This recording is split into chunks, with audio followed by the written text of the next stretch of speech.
So I've made some modifications to this action that I've been working on for some time. I haven't released it because I'm not sure exactly how practical it is.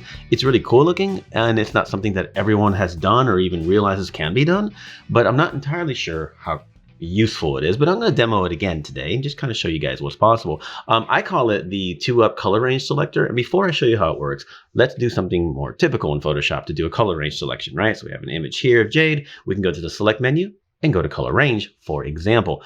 And there, of course, we have the sampled colored option, which we can take our eyedropper and click like the blues or the skin tone or jeans and whatever. And then we have a fuzziness slider, right? And that fuzziness slider is useful. So I can choose the blue sky and just kind of take a look at what happens. I happen to be on grayscale mode. You know, you can be on black matte mode. You can be on white matte mode. You know, you can be on quick mask mode, whatever works for you. I like grayscale. And that's what I've kind of replicated in my action. Why? Because I can choose fuzziness, but I don't know what fuzziness means other than expanding the range in some manner. I'd rather be able to modify this. Can I do it after I make the selection and after I apply the mask? Yes, I can. I can hit OK. Then I have a selection, and then I can make a mask, right? Like with curves, and then I can hold down Alt or Option, go to the mask, and then here, Command and Control L, and maybe I can do some modifications here to modify my mask. That's cool, but I'd rather make the modifications sort of live while I'm making the color selection. So here's what I've come up with. By the way, I have a color chart tucked away here because that's going to help us visualize in a minute. But let's go ahead and run the 2-up color range selector. First thing that's going to happen is we get 2 copies of our image. So here's what we do. We move one to the side. This is our selection. This is our source image, the original one. So it's been duplicated. And then a layer stack gets created. Okay. Now in the layer stack, there's just a bunch of cool stuff happening mathematically. But what we have in the bottom is the range selector. Currently it's set to like this brown tone. Okay. When I open that up, I can use the eyedropper tool, which is already by default because I'm in the color picker. Over here, I can pick the blue sky and I get the blue sky. I can pick the skin tone on her. I can pick her outfit. I can pick her hand. I can pick the trees and I get ranges. Now, I don't have a fuzziness right here. I don't, but I do have, let's go to the sky. No, you know what? Yeah, let's go to the sky. Hit the sky, hit OK. I don't have fuzziness, but I have other tools that are more useful. So for example, I have, we ignore this one because it's called static. If you guys know my actions, my layer stack actions, you know that anything called static is just there to do something. We leave it alone. So come to our selection contrast. Double click that. All that is because it's set to divide blend mode. If I check the brightness up and down, I increase or reduce contrast overall. Basically, let's call that fuzziness, okay? And what's cool is that I can change it actively. I'm not committed. I can choose this, hit OK, make a selection from that if I wanted to, apply it wherever, and I can choose again, make a selection from that, and apply it wherever. That's sort of selection contrast is what I call it. And me being me, there's even a secondary contrast, which is in fact levels. Now, most of the time I'm going to use a middle node to go back and forth. This is more of an active fluid range control in terms of fuzziness, if you will. But I can also increase the intensity in one direction or another using the bright or dark areas, which again is a different type of fuzziness.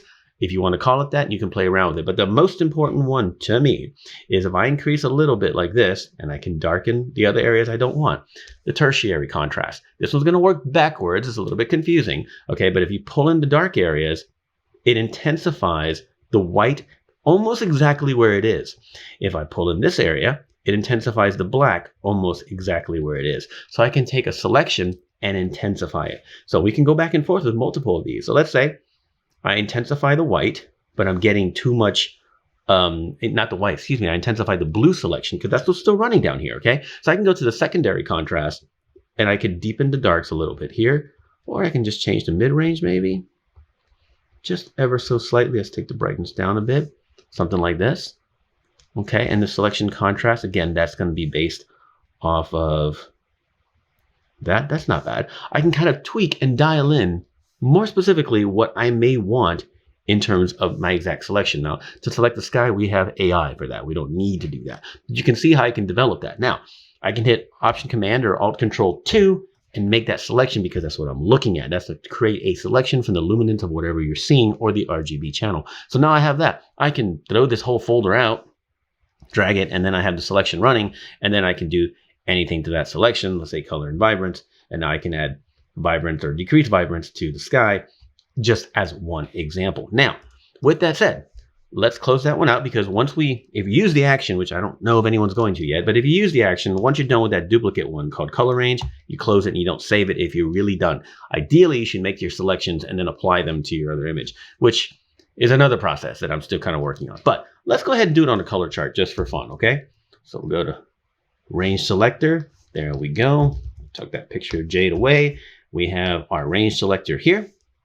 Cool. So I double click on the color picker and I can choose the blues or the oranges or the greens, and it's still very broad. Obviously, we don't have it completely under control.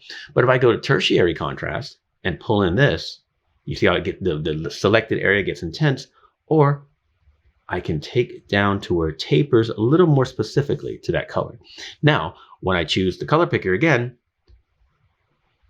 I can manually pick the range that I want, and you can see I can make a selection at any point. This is a low-grade image I found online. I just kind of screenshot it, so there's a lot of noise in it. But if you make your own color chart or whatever image you're working on, 16-bit, will be a nice clean selection. But you can see how we can modify that range in all kinds of different ways. So I can intensify what's there, really taper it down to just about there. And then now everything I choose is like a cool little radar. I can make any of these selections. It gives you a visual of what's happening. Now, when you see these weird grids on this like brick pattern, those are like spillover colors and color noise, if you will, because of the compression and the JPEG and whatever else. So that won't happen on a nice, truly made color chart, but you get the basic idea here. So again, it's a cool layer stack and it allows you to create selections. I can hit Option Command 2, make that selection. Now I have it. I could even do all kinds of things. Like I could save that to a channel, but I could save it to a channel on the original document.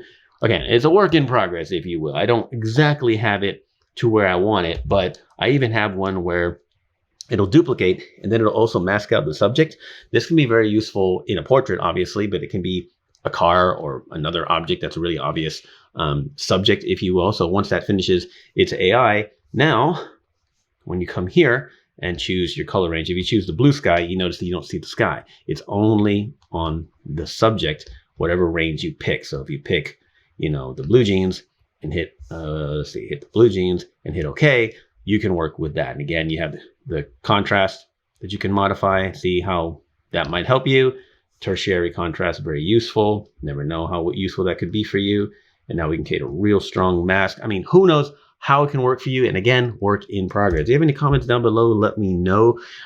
This is a combination of things I've learned over the years from different videos and educators and kind of color science guys. And I've been playing with it, but I don't know exactly how useful it may be, because it's a setup. You have to have a duplicate image and you have to understand how the layers work to increase contrast, and you have to make the selection. You have to save the selection as a channel maybe, and it goes on from there. So it's not 1000% ideal yet. I think it's kind of cool. So anyway, let me know your thoughts. And of course, you have any questions at all about range selecting, because we do have some cool actions that do that. Like you can just do that right there in your layer stack. I have some really powerful actions for that. But if you want more of a visualizer like this, similar to color range, but with a 2-up, then hey, this kind of works. So again, I'm not sure if it's ready for prime time, but I just want to show you.